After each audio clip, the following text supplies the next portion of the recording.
Stockholm is a beautiful jewel city of the north, having been for many centuries the residence of many kings of the north.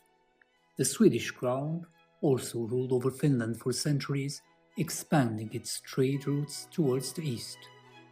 Saint Eric, King Eric IX, is the holy patron saint of Sweden and Stockholm, a devout Christian king who promoted justice and faith. Saint Eric reportedly led a crusade to Finland to spread Christianity. Killed around year 1160 AD near Uppsala by a Danish claimant to the throne, his relics are kept in Stockholm's Storkyrkan, and his crown appears on the city's coat of arms. Stockholm was officially founded later around 1252. While it grew to become a major city and the de facto center of government by the late 13th century, it was not formally designed the national capital of that time. Stockholm became the official capital of Sweden only in 1634, when the administrative government of the Swedish realm declared its capital, though in 1523 the accession of King Gustav Vasa, who made Stockholm his residence, then the city's status increased significantly, preparing it to become the official capital worldwide known. Stockholm literally means the island of logs, the tree trunks, on evidence of its archaic name in the Swedish history and culture.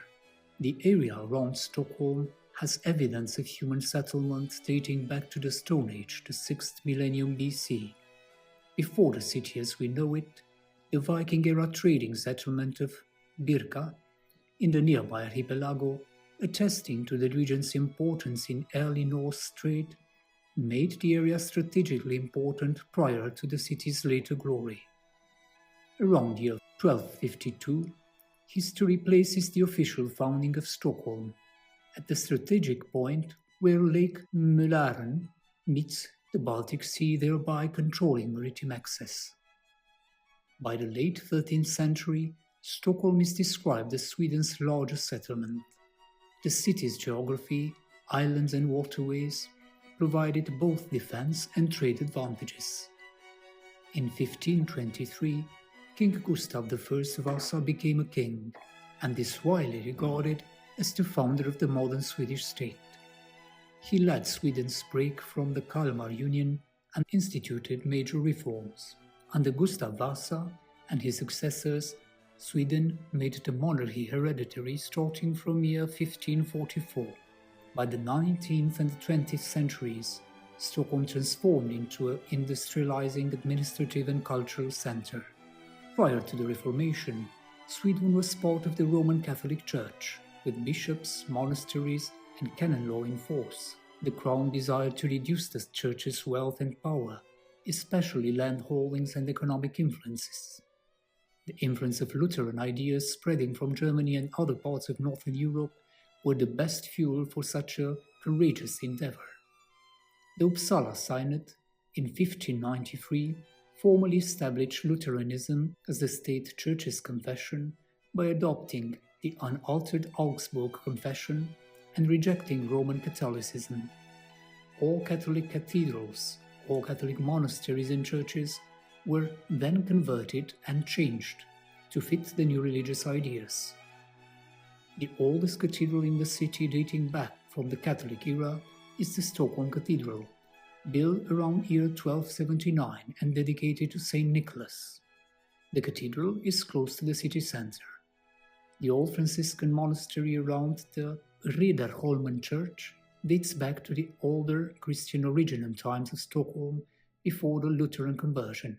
Gamla stan is the core of the medieval city, where the original settlement of Stockholm developed. Highlights include the cobbled streets, the square, Stortorget, and medieval-era architecture.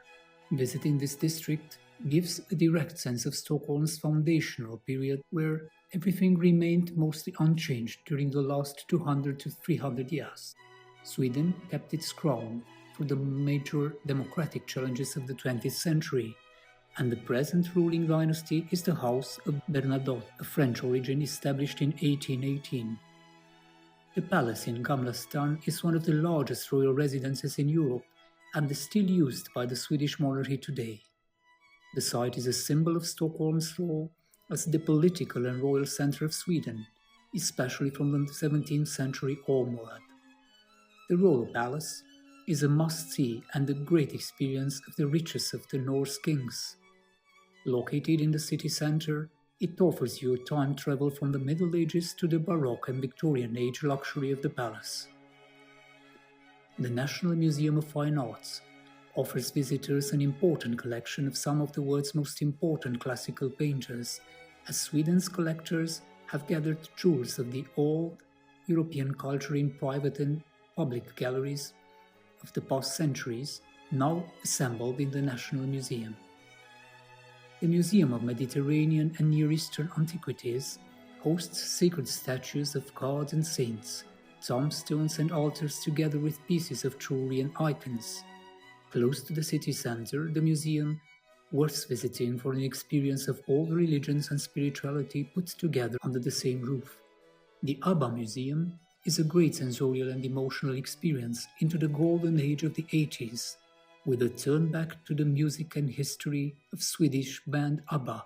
About a 40 minutes walk from the city center, the museum is a pleasant surprise dedicated to the heart of a beautiful period of Europe's high pop music. Vasa Museum on island Djurgården houses the preserved 17th century warship Vasa, which sank on its maiden voyage in 1628 and was salvaged centuries later. It is a powerful historical symbol of Sweden's maritime ambitions and the era of empire. To reach the island, you can easily use public transport from the city center. Drottningholm Palace, a UNESCO World Heritage Site, is called the Versailles of Sweden. It is the current residence of the crown, but parts of the palace and the gardens of the palace are open to the public, so you might wish to enjoy the energy of a once vibrant court of dances, balls and receptions. Founded in the late 19th century, Skansen Open Air Museum is the world's first open-air museum, showcasing traditional Swedish buildings and lifestyles from different periods. It provides a living history of Sweden's rural past and cultural heritage, from the Middle Ages huts and churches to a closer to modernity traditional Nordic architectural style for the country's more natural environments. You can reach the location by public transport. Last but not least important, for visitors that feel young and restless and want to experience a childlike real adventure, the Stockholm Tivoli Park is not close to the city center, but offers you a great opportunity to raise your adrenaline, to laugh out loud, and to have some amusement park fun. This is a list of the most important sites we consider worth visiting in Stockholm. The important locations are available to you with Professor App Travel GPS tool that offers you historic, cultural and spiritual details for each specific site. Stockholm is the biggest city of the north, the crown city that gathers all Celtic myths and traditions, an old band Catholic inheritance, a Lutheran humanist change starting from the 16th century, and the modern touch of science, architecture and technological progress. A city where the old and the new are rising above the fjords, Stockholm is a testimony of the power of transformation without destruction, of continuous adaptation. Sweden being one of the few countries in the world where a king is still respected by his people, as there are almost no more modern countries ruled by monarchies in our world today.